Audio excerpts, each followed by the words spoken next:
Assalamualaikum warahmatullahi wabarakatuh.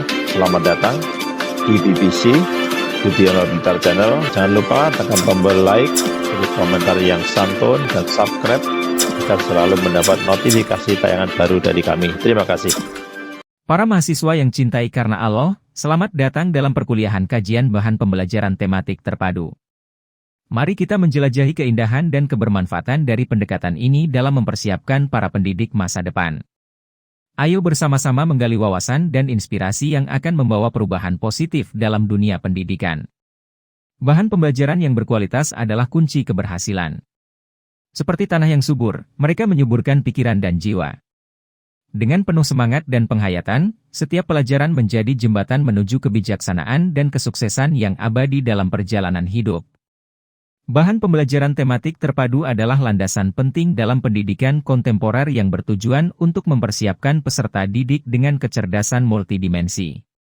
Dengan mengintegrasikan berbagai mata pelajaran ke dalam satu tema atau topik pembelajaran, pendekatan ini mampu menciptakan pengalaman belajar yang menyeluruh dan bermakna bagi siswa. Perkuliahan ini akan menggali berbagai aspek terkait bahan pembelajaran tematik terpadu, mulai dari prinsip dasarnya hingga strategi implementasinya dalam konteks pendidikan formal maupun non-formal.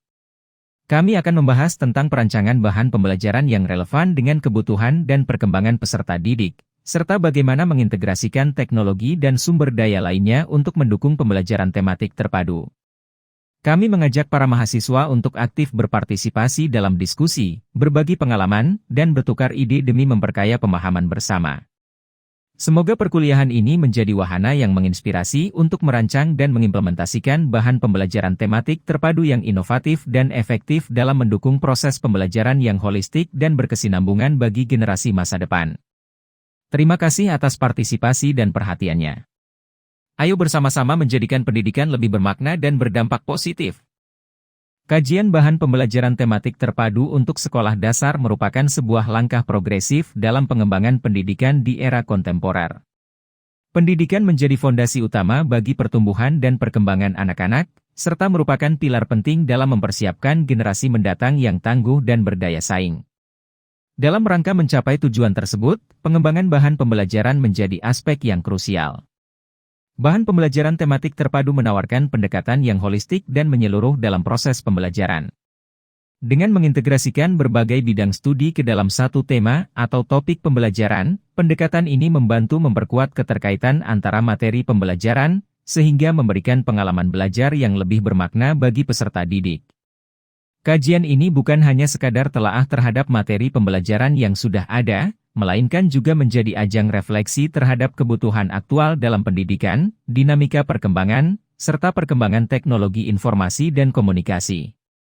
Dengan demikian, kajian ini diharapkan dapat memberikan kontribusi positif bagi perbaikan dan pengembangan bahan pembelajaran tematik terpadu yang lebih efektif dan relevan. Setelah mengikuti perkuliahan tentang bahan pembelajaran tematik terpadu, diharapkan mahasiswa dapat 1. Menjelaskan tentang bahan ajar. 2. Menguraikan langkah-langkah pengembangan bahan ajar. 3. Menjelaskan sumber-sumber bahan ajar. 4. Menjelaskan model pengembangan bahan ajar. 5. Mengetahui indikator kelayakan, kepraktisan, dan keefektifan bahan ajar. 6. Menjelaskan jenis-jenis bahan ajar. Mari kita awali kajian kita yang pertama tentang konsep atau pengertian bahan pembelajaran. Pengertian bahan pembelajaran. Bahan pembelajaran adalah segala materi, alat, dan sumber daya yang digunakan dalam proses pembelajaran untuk memfasilitasi peserta didik dalam memahami konsep-konsep tertentu.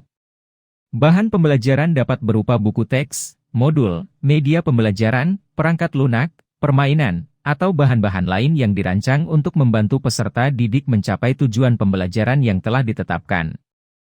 Dalam konteks sekolah dasar, bahan pembelajaran memiliki peran yang sangat penting karena pada tingkat ini anak-anak sedang dalam proses membangun dasar-dasar pengetahuan dan keterampilan yang akan membentuk landasan pendidikan mereka di masa depan. Oleh karena itu, bahan pembelajaran yang dipilih haruslah sesuai dengan perkembangan kognitif, emosional, dan sosial anak-anak pada usia tersebut. Fungsi bahan pembelajaran pada tingkat sekolah dasar. 1. Memfasilitasi pembelajaran yang aktif. Bahan pembelajaran yang interaktif dan menarik dapat mendorong peserta didik untuk terlibat secara aktif dalam proses pembelajaran. Hal ini penting mengingat anak-anak pada usia sekolah dasar cenderung belajar lebih efektif melalui pengalaman langsung dan keterlibatan aktif. 2. Mengkaitkan konsep-konsep pembelajaran. Bahan pembelajaran yang terintegrasi membantu peserta didik dalam memahami keterkaitan antara konsep-konsep yang dipelajari di berbagai mata pelajaran. Ini mendukung pendekatan tematik terpadu yang umumnya digunakan dalam kurikulum sekolah dasar. 3. Mengakomodasi keanekaragaman belajar. Setiap peserta didik memiliki gaya belajar yang berbeda-beda. Bahan pembelajaran yang beragam dapat membantu guru mengakomodasi gaya belajar yang berbeda-beda tersebut, sehingga setiap peserta didik memiliki kesempatan yang sama untuk memahami materi pembelajaran. 4. Memfasilitasi evaluasi pembelajaran. Bahan pembelajaran yang baik juga harus mencakup alat evaluasi yang sesuai, seperti soal-soal latihan, tugas, atau proyek, yang dapat membantu guru dalam menilai pemahaman dan pencapaian peserta didik terhadap materi pembelajaran. 5. Mendorong kreativitas dan inovasi. Bahan pembelajaran yang mendukung pendekatan pembelajaran berbasis proyek atau pembelajaran berbasis masalah dapat merangsang kreativitas dan inovasi peserta didik, yang merupakan keterampilan penting untuk menghadapi tantangan di abad ke-21. 6. Membantu pemahaman konsep. Fungsi utama bahan pembelajaran adalah membantu peserta didik memahami konsep atau materi pembelajaran dengan lebih baik. Bahan ajar yang disajikan secara visual, interaktif, dan menarik dapat mempermudah pemahaman anak-anak terhadap pelajaran. 7. Memfasilitasi proses pembelajaran. Bahan pembelajaran juga berperan sebagai fasilitator dalam proses pembelajaran.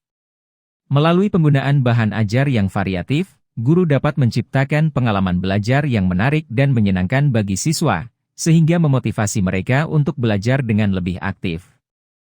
8. Mendorong kreativitas dan inovasi. Bahan pembelajaran yang dirancang secara kreatif dapat mendorong anak-anak untuk berpikir kritis, mengeksplorasi ide-ide baru, dan mengembangkan keterampilan kreativitas mereka. Hal ini penting dalam mengembangkan potensi anak-anak secara holistik.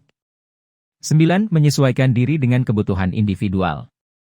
Bahan pembelajaran yang bersifat fleksibel memungkinkan guru untuk menyesuaikannya dengan kebutuhan dan minat individual peserta didik. Dengan demikian, setiap anak dapat belajar sesuai dengan tempo dan gayanya masing-masing. 10. Memberikan umpan balik. Beberapa bahan pembelajaran dilekatkan dengan mekanisme penilaian atau evaluasi yang memungkinkan guru untuk memberikan umpan balik kepada siswa mengenai kemajuan belajar mereka. Hal ini membantu dalam memantau perkembangan siswa dan mengidentifikasi area-area yang perlu ditingkatkan. Langkah-langkah pengembangan bahan ajar. Pengembangan bahan pembelajaran yang efektif memerlukan perencanaan yang matang dan sistematis. Berikut adalah langkah-langkah umum dalam pengembangan bahan pembelajaran. 1. Identifikasi kebutuhan pembelajaran. Langkah pertama adalah mengidentifikasi kebutuhan dan tujuan pembelajaran. Hal ini dapat dilakukan dengan menganalisis kurikulum yang berlaku, meninjau standar kompetensi yang harus dicapai, serta mempertimbangkan karakteristik dan kebutuhan peserta didik. 2. Penentuan tujuan pembelajaran. Setelah kebutuhan pembelajaran teridentifikasi, langkah selanjutnya adalah menetapkan tujuan pembelajaran yang jelas dan spesifik.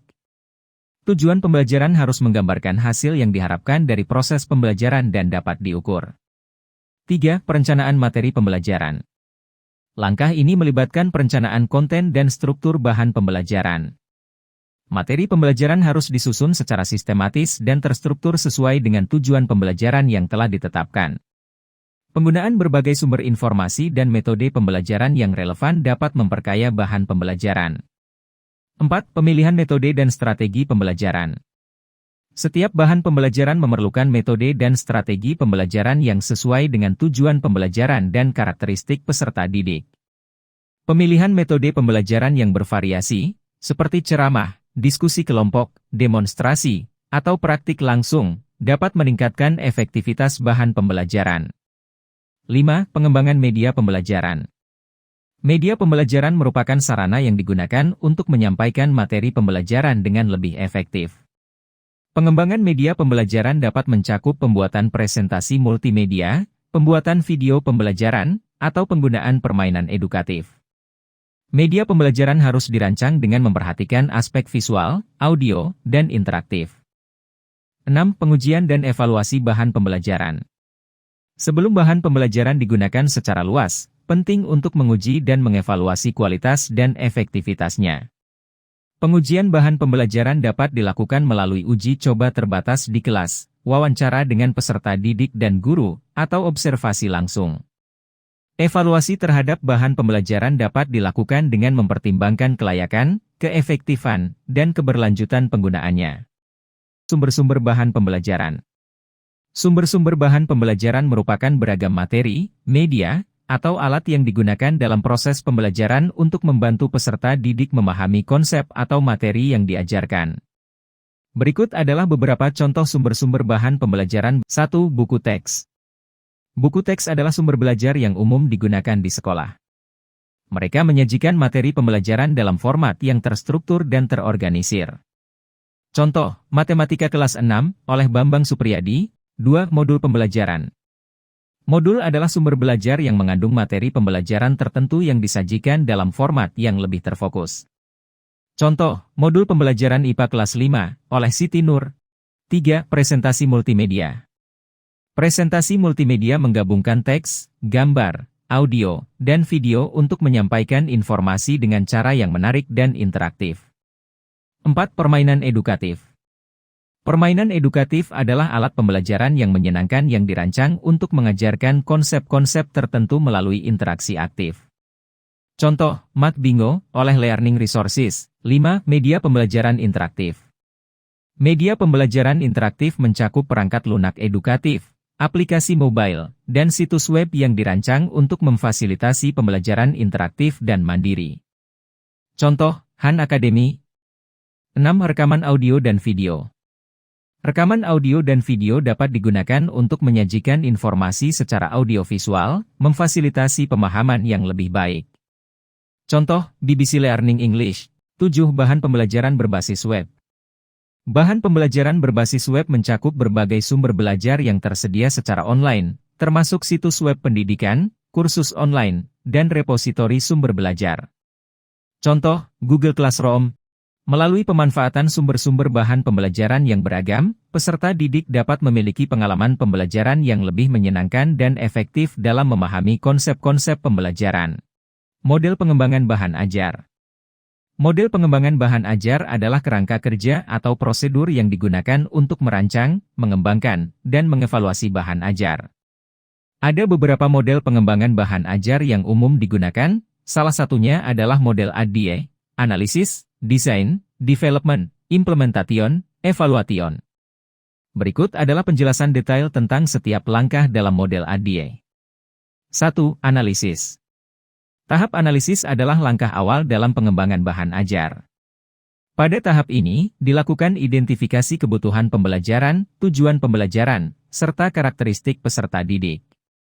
Analisis juga melibatkan evaluasi sumber daya yang tersedia dan ketersediaan teknologi yang mendukung. 2. Desain. Setelah analisis selesai, langkah selanjutnya adalah merancang bahan ajar berdasarkan hasil analisis tersebut. Perancangan mencakup penyusunan rencana pembelajaran, pemilihan strategi pembelajaran, pengembangan konten, dan desain media pembelajaran. Tujuan dari tahap ini adalah membuat kerangka kerja yang akan digunakan dalam pengembangan bahan ajar. 3. Pengembangan. Tahap pengembangan adalah implementasi rencana pembelajaran yang telah dirancang dalam tahap sebelumnya. Pada tahap ini, materi pembelajaran dikembangkan sesuai dengan desain yang telah disusun. Proses pengembangan mencakup penulisan teks, pembuatan media pembelajaran, pengujian materi, dan revisi jika diperlukan. Contoh konkret dari tahap ini adalah penulisan buku teks, pembuatan presentasi multimedia, atau pengembangan modul pembelajaran. 4. Implementasi. Setelah bahan ajar selesai dikembangkan, tahap berikutnya adalah implementasi atau pelaksanaan pembelajaran menggunakan bahan ajar tersebut. Pada tahap ini, bahan ajar diterapkan dalam konteks pembelajaran sesungguhnya dengan melibatkan peserta didik.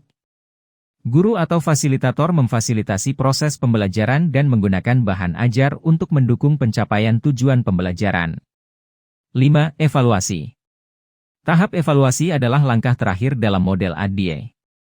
Pada tahap ini, dilakukan evaluasi terhadap efektivitas bahan ajar dalam mencapai tujuan pembelajaran yang telah ditetapkan. Evaluasi dapat dilakukan secara formatif, selama proses pengembangan, maupun sumatif, setelah implementasi. Hasil evaluasi digunakan untuk memperbaiki atau menyempurnakan bahan ajar untuk penggunaan di masa depan. Contoh konkret dari model ADIE adalah pengembangan sebuah kursus online tentang penggunaan perangkat lunak pengolah kata.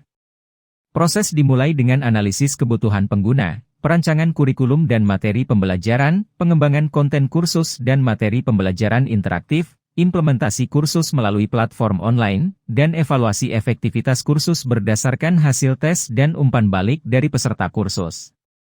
Indikator kelayakan, kepraktisan, dan keefektifan bahan pembelajaran adalah kriteria yang digunakan untuk mengevaluasi kualitas suatu bahan pembelajaran.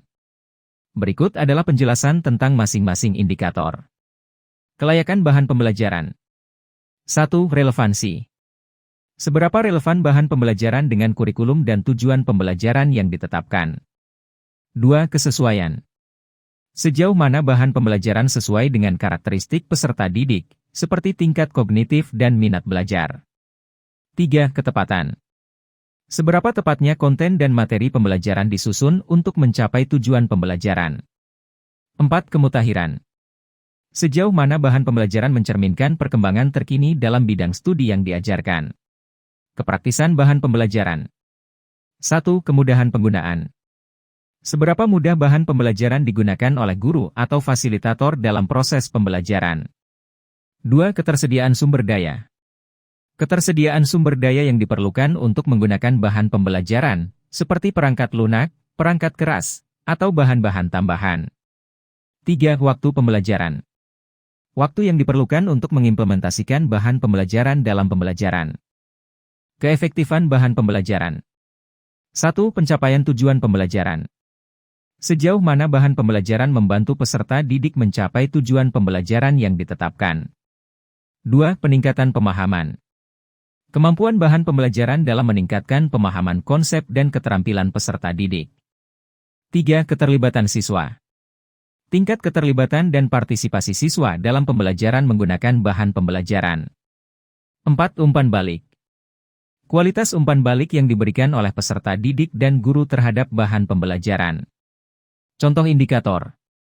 Misalnya, dalam mengevaluasi sebuah buku teks matematika untuk siswa kelas 6, indikator kelayakan bisa mencakup evaluasi terhadap relevansi konten dengan kurikulum nasional, kemudahan penggunaan buku teks oleh guru dalam mengajar, serta keterlibatan siswa dalam pembelajaran menggunakan buku teks. Sedangkan untuk keefektifan, indikatornya bisa mencakup pencapaian tujuan pembelajaran, peningkatan pemahaman siswa, dan umpan balik dari guru dan siswa tentang keefektifan buku teks tersebut. Pendapat sarjana lainnya tentang indikator kelayakan, kepraktisan, dan keefektifan bahan ajar adalah kriteria yang digunakan untuk mengevaluasi kualitas sebuah bahan ajar. Berikut adalah penjelasan singkat tentang masing-masing indikator.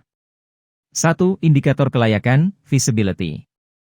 Indikator kelayakan mengacu pada sejauh mana sebuah bahan ajar dapat direalisasikan secara teknis dan logistik.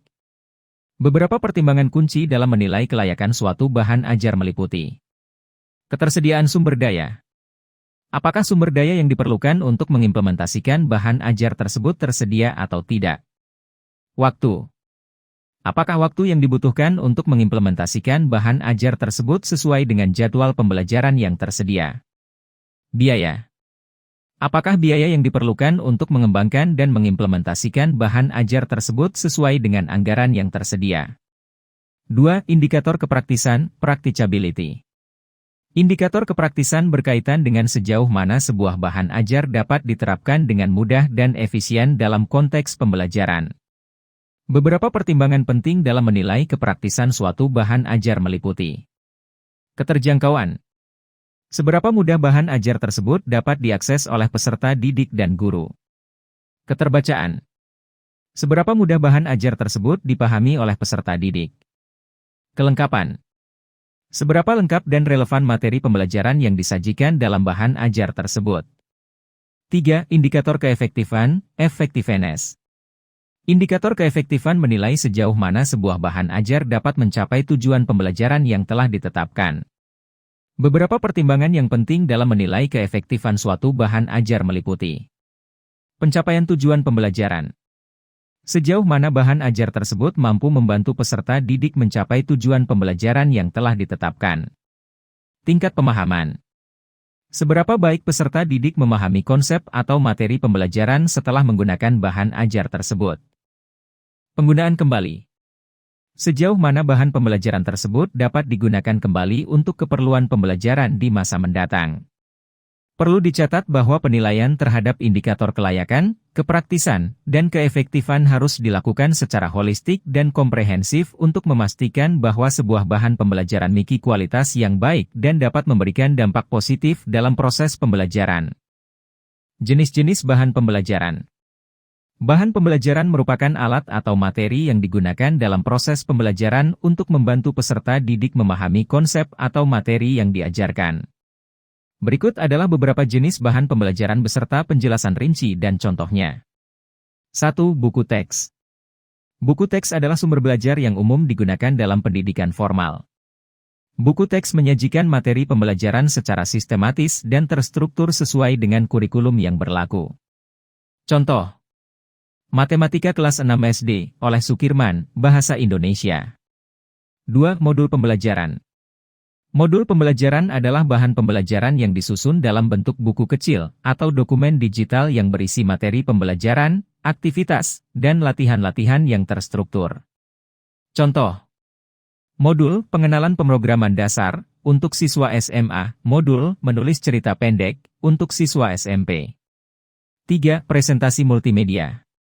Presentasi multimedia adalah bahan pembelajaran yang menggunakan media seperti slide, video, animasi, dan suara untuk menyampaikan materi pembelajaran secara visual dan interaktif.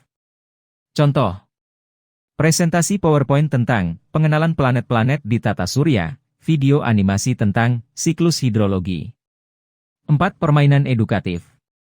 Permainan edukatif adalah cara yang menyenangkan untuk mengajarkan konsep-konsep pembelajaran kepada anak-anak dengan menggunakan permainan. Contoh. Math Bingo untuk mempelajari operasi matematika, Scrabble untuk meningkatkan kosakata bahasa Inggris. 5. Media pembelajaran interaktif. Media pembelajaran interaktif adalah bahan pembelajaran yang menggunakan teknologi seperti komputer atau tablet untuk menyajikan materi pembelajaran secara interaktif. Contoh. Aplikasi Han Academy untuk pembelajaran matematika, CD interaktif, Ensiklopedia Britannica untuk pembelajaran sains. Jenis-jenis bahan ajar. 1. Bahan ajar cetak. Bahan ajar cetak adalah materi pembelajaran yang dicetak dalam bentuk buku, lembar kerja, atau materi lainnya yang dapat dibaca secara langsung oleh peserta didik. Contoh, buku teks, Matematika kelas 5 SD, oleh Soed Jadi. 2. Bahan ajar audio. Bahan ajar audio adalah materi pembelajaran yang disampaikan melalui suara, seperti rekaman audio atau podcast. Contoh. Rekaman audio tentang sejarah perjuangan kemerdekaan Indonesia. 3. Bahan ajar audiovisual. Bahan ajar audiovisual adalah materi pembelajaran yang menggunakan kombinasi suara dan gambar untuk menyampaikan informasi, seperti video pembelajaran atau presentasi multimedia. Contoh. Video pembelajaran tentang proses fotosintesis dari Han Academy. 4. Bahan ajar interaktif. Bahan ajar interaktif adalah materi pembelajaran yang memungkinkan peserta didik untuk berinteraksi langsung dengan konten pembelajaran, misalnya melalui simulasi komputer atau aplikasi pembelajaran. Contoh. Aplikasi Duolingo untuk belajar bahasa asing. Dengan penuh rasa syukur, kita selesaikan perkuliahan ini dengan doa dan harapan yang tulus. Semoga segala ilmu yang kita peroleh hari ini menjadi ladang amal yang bermanfaat bagi kita semua. Ya Allah, ampunilah segala hilaf dan kelalaian dalam proses pembelajaran ini. Berikanlah kami kekuatan untuk mengaplikasikan ilmu yang kami peroleh dengan penuh keikhlasan dan keberkahan. Kami berharap bahwa konsep bahan pembelajaran tematik terpadu yang telah kita pelajari dapat menjadi terang bagi setiap langkah kita di dunia pendidikan. Semoga semangat kolaborasi dan integrasi ilmu yang terpancar dari perkuliahan ini dapat terus menginspirasi kita dalam mempersiapkan generasi masa depan yang unggul dan berintegritas. Terimalah doa-doa kami untuk kemajuan dunia pendidikan, bahwa pendekatan ini tidak hanya menjadi konsep tetapi menjadi praktik yang merubah dan memberi dampak bagi setiap individu yang terlibat. Semoga kita semua menjadi agen perubahan yang membawa cahaya pendidikan yang menyinari jalan bagi generasi yang akan datang. Dengan harapan ini, kami ucapkan terima kasih atas partisipasi, kerja keras, dan semangat kolaboratif yang telah Anda tunjukkan selama perkuliahan ini. Semoga kita bertemu kembali dalam suasana yang penuh berkah. Amin. Teman-teman, terima kasih telah menonton video ini. Semoga bermanfaat bagi kita semuanya. Amin, amin, ya rabbal alamin. Ini kita akhiri. Wassalamualaikum warahmatullahi wabarakatuh.